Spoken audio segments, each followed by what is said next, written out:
live in American carnage, get your phone out, pull the trigger right at the targets, get your head down. I live in the era of darkness where the evil is charming, like a Reichstag arson. What the fuck is you armed with? All the shooters got motives, so go ahead, tell me shit that he said. Analyze who he lived with and what he put on the lead. Label each demographic he closest to as a threat to the think piece with your check. Now who be under arrest? Tell me about the respect, Mr. Worth of all the guns if we end up having some deaths. Or the Civil Rights Act was bad, or the MLK you rejected. The Jews are funding the cultural Marxists that you suspect. Hold up!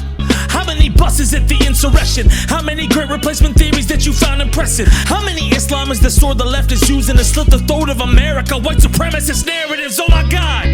Blood and 4K up at every angle. Comments in your threads that say that violence is the only answer. Vow and retribution, now it's okay out here just to cancel. I live in American carnage, if fury captured. You tell them what Charlie said and they'll yell you was fucking extra. You say he shouldn't get killed and they'll say you coddle oppressor. So violence isn't the answer, they'll tell you, well, it's the question. The armchairs people think seem to qualify as a weapon. Me jumped after 9/11, it's happening again. White motherfuckers who cite Gaza like oh it's a trend. Kids who starve to death and influencers who play and pretend. Every other stitch and retweet that somebody played for their lands. Yeah, can you hate what he said and still hate the shot? Can you fear the pop and still get real when you start to talk? Can you accept that it's bad and it can get worse or off? Yeah, I live in American carnage, like American carnage. Like a raided apartment, like the bullets they charge with. Murdered kids at a desk with a book they color their art with. American carnage, American carnage, American carnage. Just keep it simple and get it started. Hold up!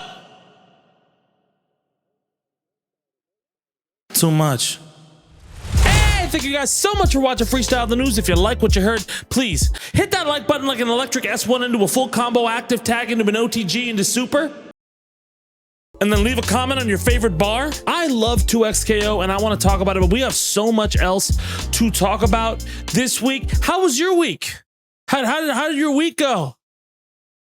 Super uneventful, right? So look, I recorded a pretty long piece about Charlie Kirk, which I'm going to show you now. I've updated it with an addendum of some of the information that's come to light since I recorded it, so there's some important updates. And then I also have like another kind of like post-mortem addendum that I'll chime in at the end. There's obviously other things that are going on in the world, but this has been the top story that's dominated everything. It's a huge seismic moment in American culture, and it's going to be our top story for today. Also, I'd like to ask, obviously this is an incredibly tense issue.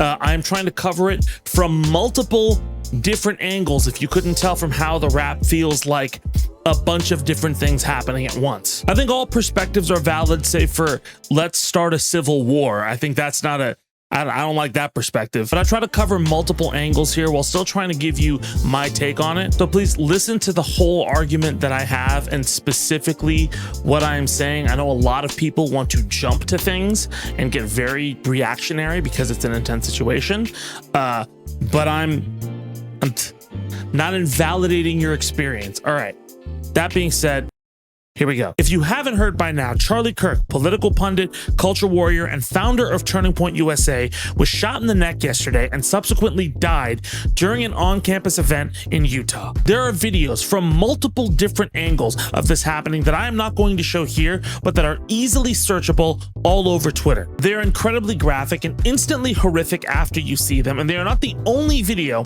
in the last 2 weeks to show horrific violence that has been used as a political prop to the public. This is a seismic political event and assassination. Much of the time on this channel, you have heard me draw parallels to other moments in history to understand how the culture and the public react at different moments, as history tends to repeat and often rhymes with itself. But the truth is, the successful assassination of an American political commentator / media figure in broad daylight in front of a large crowd like this is unprecedented. But specifically with this, there is no one parallel to what happened yesterday, and there are no easy answers out of this situation either, because as many of you may already know if you have followed any of Kirk's work or watched this channel at all, and I'll also preface this by saying no part of this video is meant to glorify or excuse or advocate for or make light of Kirk's death or shooting in any way, shape, or form, but it is important to acknowledge, and you should know, Charlie Kirk often made statements and spoke callously of similar situations involving victims of gun violence or political violence. He often racialized and blamed specific marginalized communities for being predisposed to violence, and even did things like advocate for the release of the guy who attacked Paul Pelosi. And once again, this is not an excuse or an abdication of what happened yesterday. This is not me saying he deserved it. But this is a situation involving a political figure, it is very important to point out, who spoke multiple times on the topic of political violence in a way that was retaliatory instead of reproachful. That, and the way the situation played out in broad daylight during a specific time period where political media is surging and incredibly polarized, where the rhetoric has become poisonous, and with this video showing what happened in incredibly graphic detail. All of this has made the situation a complex, volatile, and precarious situation in American culture. Shortly after the assassination attempt on Donald Trump, I posted a video about my feelings regarding that moment. If you look back on that video and go through it, there are still comments within that video that lean very heavily towards accelerationism. Now look, I'm not blind or stupid, okay? Like, I understand the disparity or the disconnect between, hey, let's have a rational discussion and seek the angels of our better nature, with people who are actively advocating for their followers in society to harm you. I am not oblivious to that. And a lot of times when I criticize accelerationism, people think I'm specifically criticizing leftists or Marxists. No, my dude, and it's kind of telling that you would say that with all of the other shit that I pretty directly advocate for and talk about. Has it not become apparent where my politics are? I'm pretty explicit with how I feel. Just ask all of the people who say I'm yelling my opinion all of the time, which, by the way, run the political gamut. There are also lib and right-wing accelerationists too, by the way, very clearly. I'm specifically talking about people who really just fully believe in the only option right now is direct violence in order to achieve political goals. And they liken this time period to the French Revolution or Nazi Germany, and in their mind feel that any sort of nuance or looking at specific details and incorporating them into your perspective is watering down the effects of fascism. But there are a lot of really important details that are completely fucking ignored in that assessment. A similar amount of details that the people who are like, just debate the problem away, bro, also ignore. The problem with advocating for political violence is that it attaches a simple and devastatingly consequential solution to a complex problem, like performing open heart surgery with a fucking hammer. And the discussions we are having right now around the situation are fraught with a lot of fucking problems, because everybody wants to either explain away the situation or be like, well, this guy said this horrible shit, or this is actually what the left wants, or this is the only way to achieve anything, or all of these incredibly simple black and white answers to the most complicated time in American culture. And don't give me this, well, opposing bigotry isn't complicated. Obviously, I oppose bigotry. Don't be pedantic. You know exactly what I'm talking about. And so let's actually talk about it. Let's talk about the shooting and the death of Charlie Kirk, the aftermath of it, political violence, his rhetoric and political response to this, what we do now, and what could happen next. And let's start with where we are now. As of this recording, there is no understanding of who the suspect is. If that changes, we'll update. Okay. First update. On Friday, after a bunch of false positives over the week, like that one old man they accidentally caught, they finally caught the suspected shooter, Tyler Robinson. Now, normally we don't show the image of a shooter in question because, you know, it's a holdover from Phil's show. We don't like to show the shooter because it gives them unwanted attention. We don't like to give people who commit these kind of acts massive attention, but we're making an exception here because of the intense discussion around Tyler Robinson. Mainly because a ton of information surrounding Robinson has been especially difficult to confirm in light of everyone trying to classify what demographic he belongs to figure out what talking point trends for the next 36 hours. And look, whatever information actually is here about Tyler has a lot of different directional points. Initially, the Wall Street Journal reported his bullet casings had trans ideology on them from a source who was fucking terrible. It was a dog shit source. They retracted that. Apparently it was somebody who told somebody else who then just tweeted the Wall Street Journal, somebody tweeted this at me, and that was their source. But look, the bullet casings were also initially reported to contain a lot of anti-fascist ideology, like catch this fascist and a bunch of arrows right afterwards. But the issue here is that that isn't as much of an anti-fascist slogan as much as it is a meme from Helldivers 2. Those arrows are a code that call in one of your stratagems in the game, and other casings have various other memes from furries as well as other online spaces. But here's the other thing.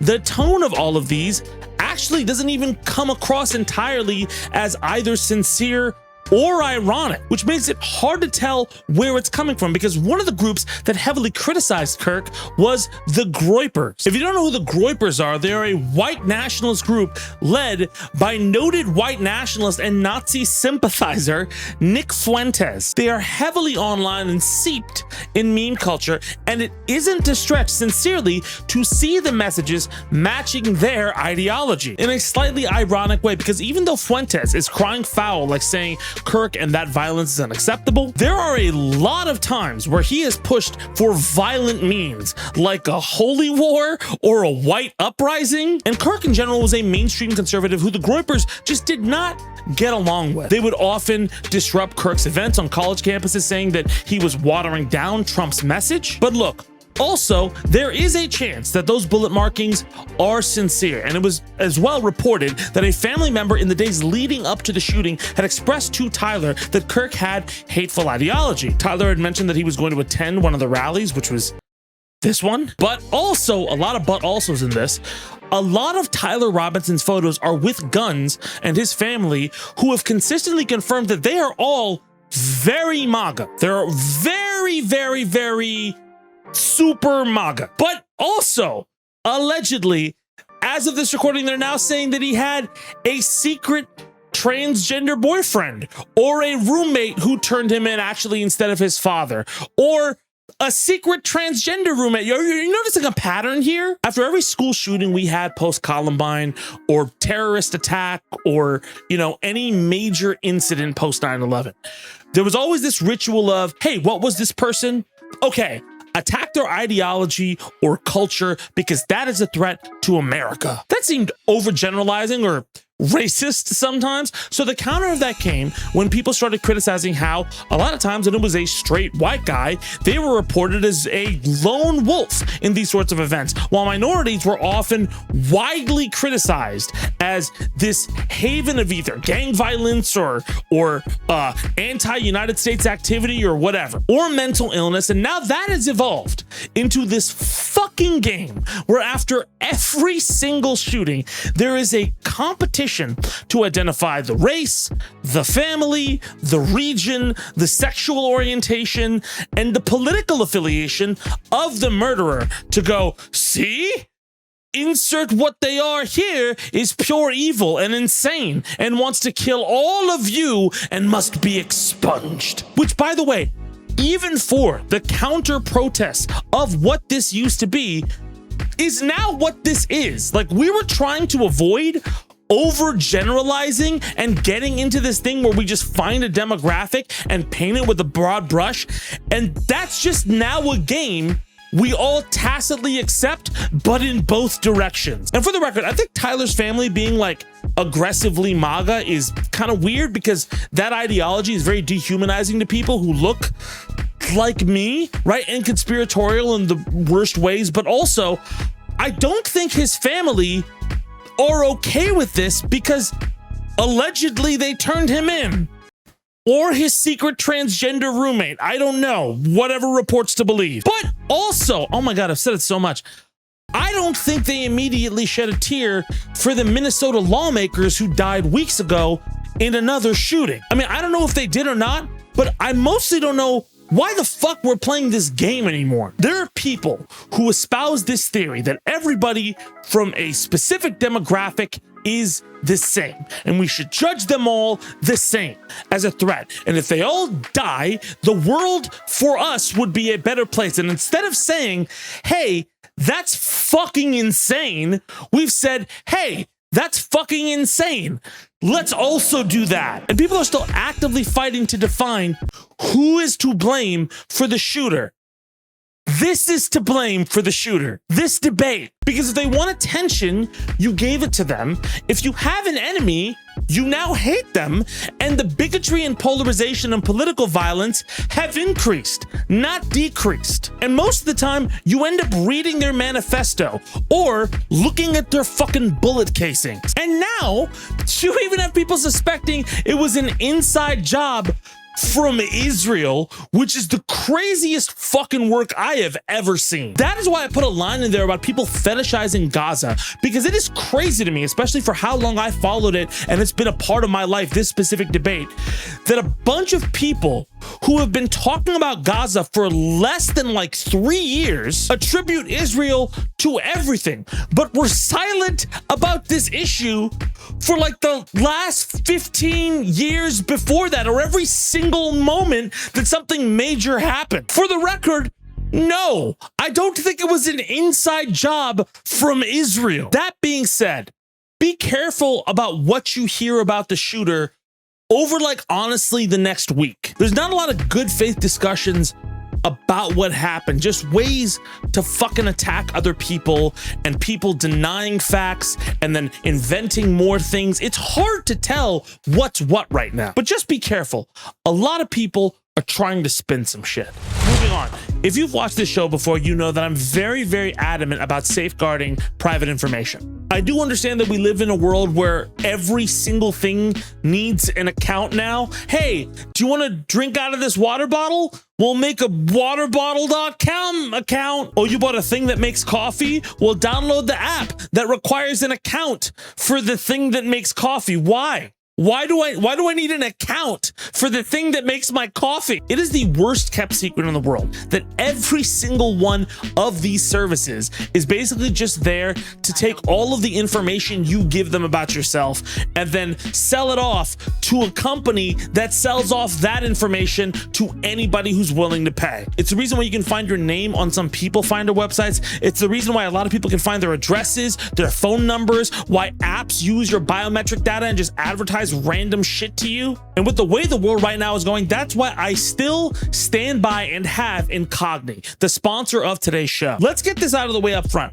I pay for Incogni out of pocket. I had an email that was severely compromised with a lot of my information out there. It was a personal email, and I signed up for Incogni within 2 months. Not only was that email usable again with way less spam coming in, but a lot of that information evaporated from the internet. Let me put it this way. Incogni is the set it and forget it solution to data privacy. What Incogni does is it takes all of the steps, all of the painstaking legalese and the frustrations and all the loopholes they make you go through to try to get your data taken down from these big old data brokers. And it does that for you so it can put your data back into your hands. That means, like I said before, your address, your phone number, your name, your employment history, anything like that, Incogni has you covered, especially with the amount of leaks that have been going on. If you don't know, 2025 is on track to have a huge increase in identity theft, and Incogni is an amazing tool at preventing scammers from having that ease of access. Not to mention their new custom removal tool, which they've had for a little bit. So basically, if you find your name on a people finder website and you have an Incogni Unlimited or Unlimited family plan,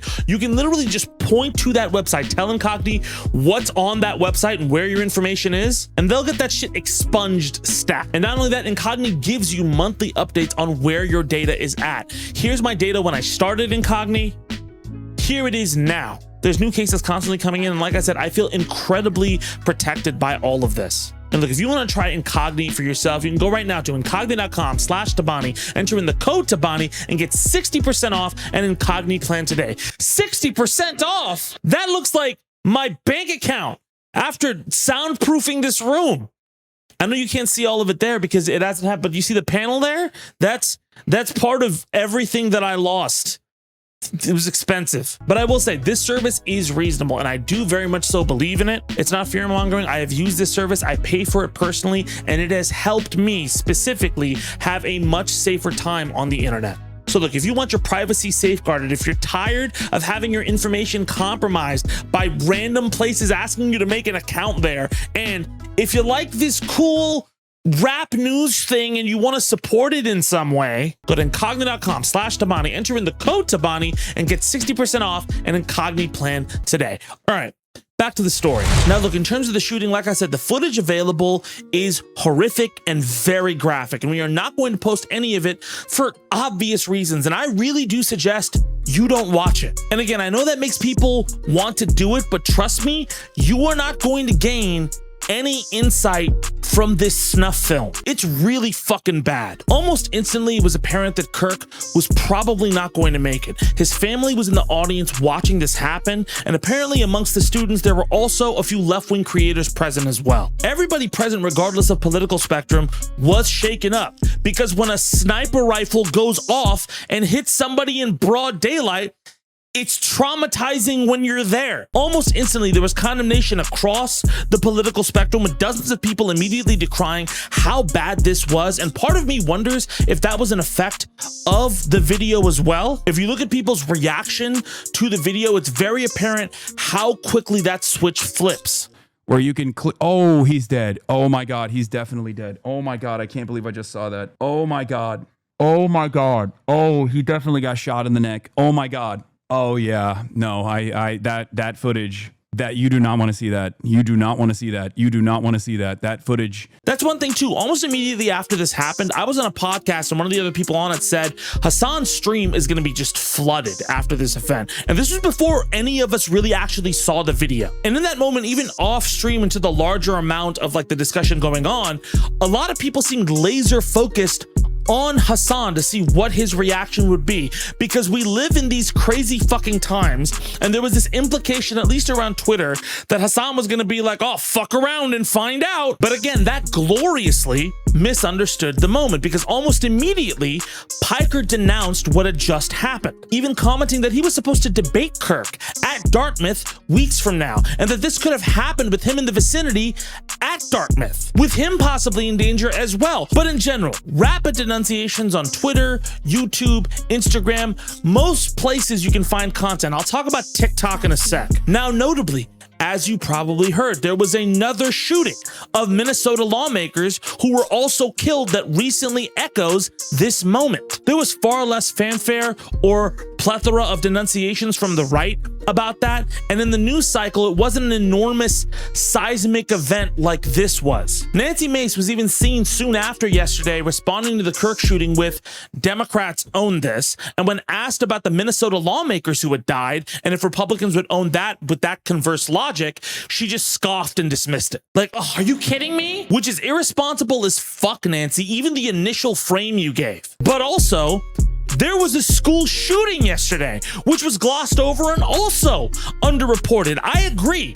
Both the shooting of the Minnesota lawmakers and the school shooting have been underreported criminally in the media. And that definitely is a symptom of our culture and what we pay attention to. But if we're trying to dissect why this problem is happening and why this specifically was focused on, I think it's important to point out that specifically in this case, there are multiple variables at play. Charlie Kirk's event was in broad daylight, filmed from multiple angles in explicit detail. That's already going to skyrocket the amount of people who just see this sort of thing and footage, because Twitter is just fucking letting you post anything you want. I saw somebody say that Twitter is like the new fucking version of Live Leak.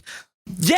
Also, Charlie's national profile is that of a pundit who starts shit, and because of that and his prior remarks, all of those coalesce into being this symbolic moment of political violence. And in the media-driven culture we live in, even though all three of these events are similarly horrific tragedies, one gets more play than the other two, which isn't a great health assessment of our culture, guys. But let's also go back to Charlie's profile leading into this moment, because again, just to clarify, there's a terrifying moment in American politics, and I am not advocating or endorsing or making light of political violence like this, okay? I sincerely mean that, and I'm saying that especially on this platform so it's made apparent. But Kirk in the past has made some really inflammatory statements about gun violence itself, saying things like, I think it's worth it to have a cost of unfortunately some gun deaths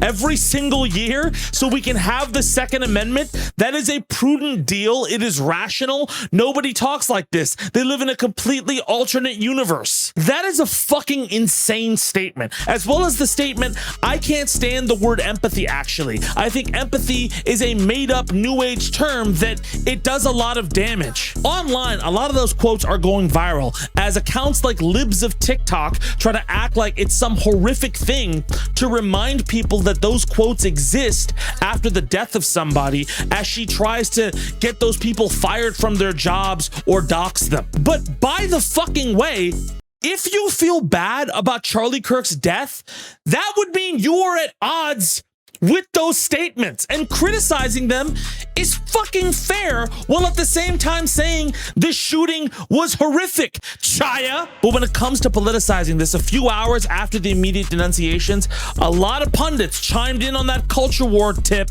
as soon as Kirk's death was confirmed. A ton of right-wing pundits claiming that this is all of the left's fault for all of the left's rhetoric, and they're all just making light of this and joking about it. They're kidding around. A father and husband has died. This is who they are. The left has no soul. During the Trump assassination attempt, and honestly during the majority of political deaths over the last 4 years, including people like Henry Kissinger, Dianne Feinstein, and Jimmy Carter, if you set your clocks way back on your browser and look through the reactions at the time, they are far more volatile than they are in this moment. And a majority of prominent left-wing creators and political figures are immediately denouncing this and explicitly stating their disdain for Kirk's politics, but also their condemnation of continued violence, with many of them sincerely offering sympathy to Kirk's family and saying this is horrible and this should never happen at all in this society. And so with that being said,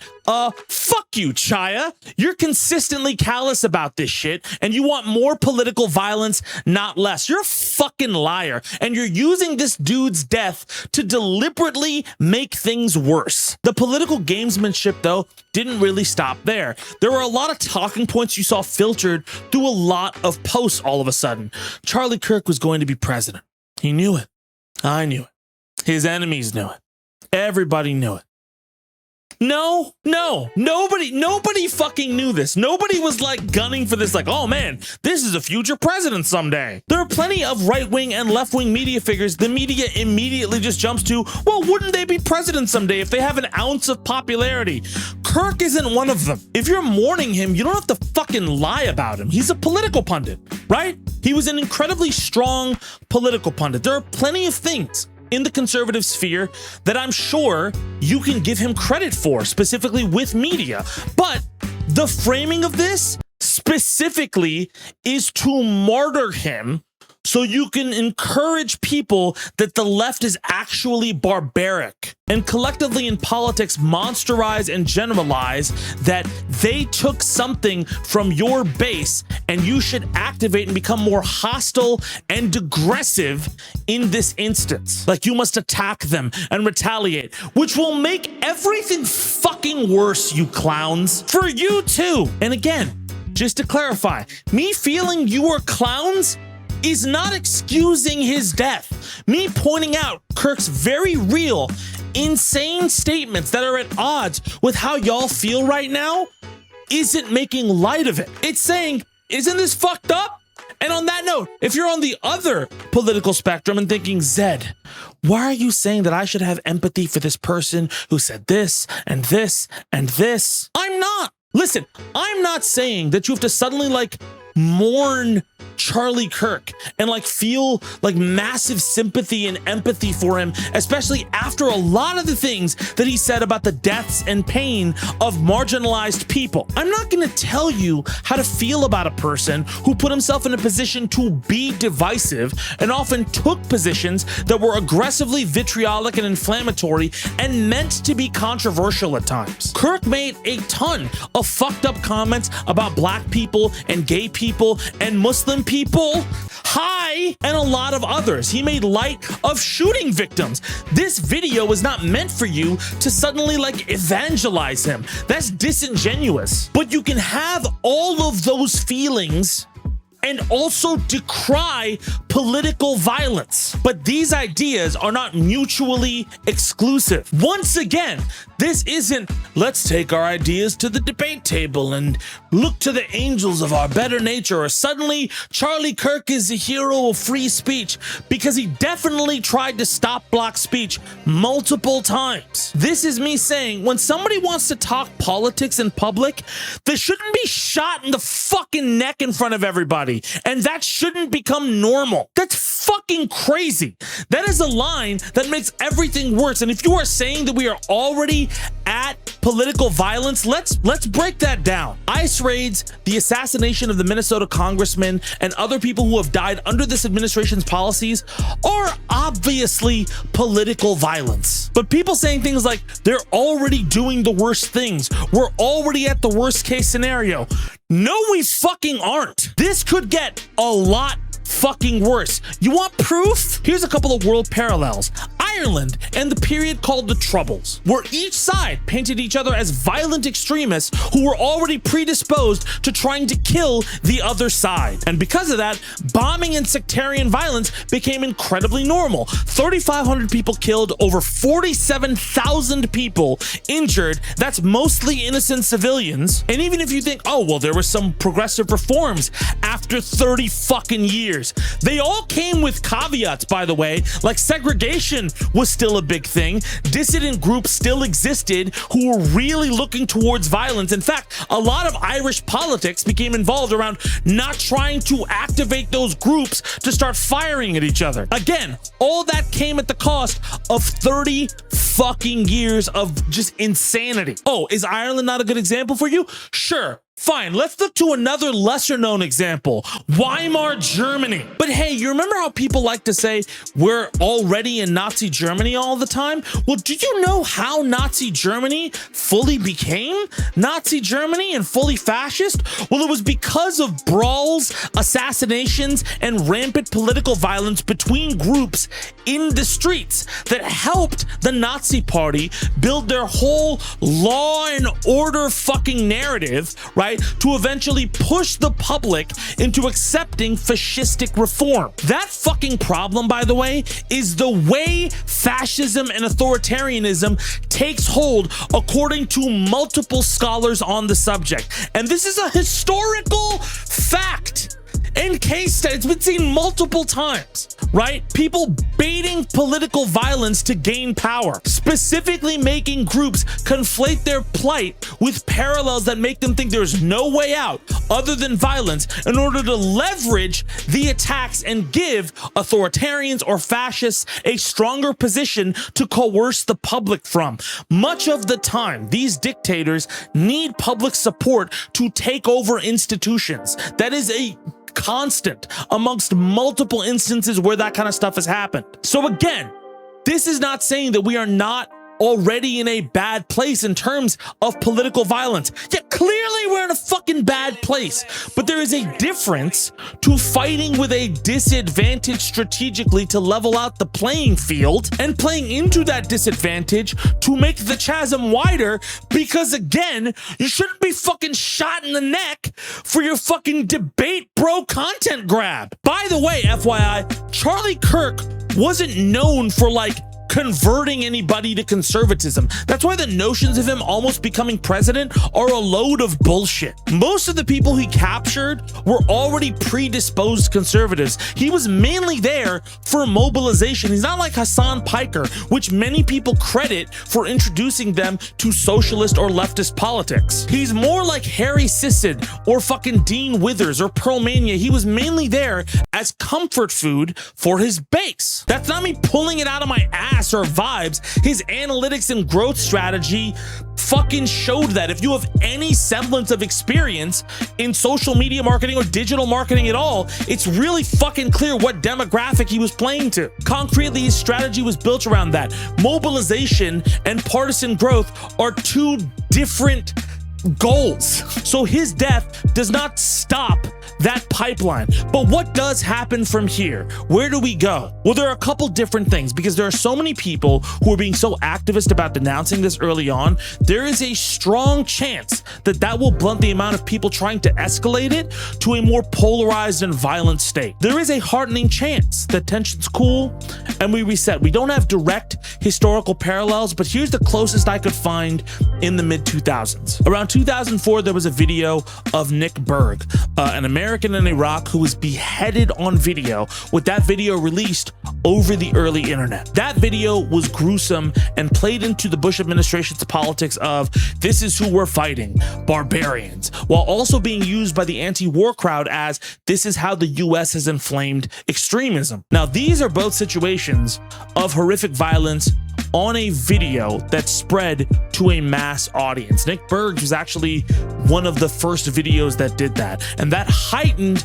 the tension and kind of polarized everyone. Berg was framed as a martyr representing American innocence against a barbaric threat, kind of similarly to how some pundits are framing this specific situation now and might continue to do so for the coming days. Ultimately, though, that situation just accelerated both narratives of polarization in the short term and then froze the conversation. But it also didn't stop the trajectory of politics. It just became a background fear for a lot of people. I think with the amount of pushback that's been given to this event in mainstream media and a lot of the traditional pundits right now also pushing back on it, even though you'll see some saber rattling over the next couple of days, there is a heartening chance, like I said, that a lot of this tension subsides. Okay.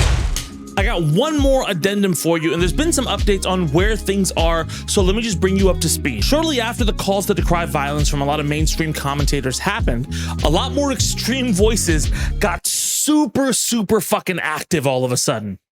Who would have thought? So one example, Dean Withers, after him crying on live, ended up making a TikTok where he very explicitly said that you should all have empathy.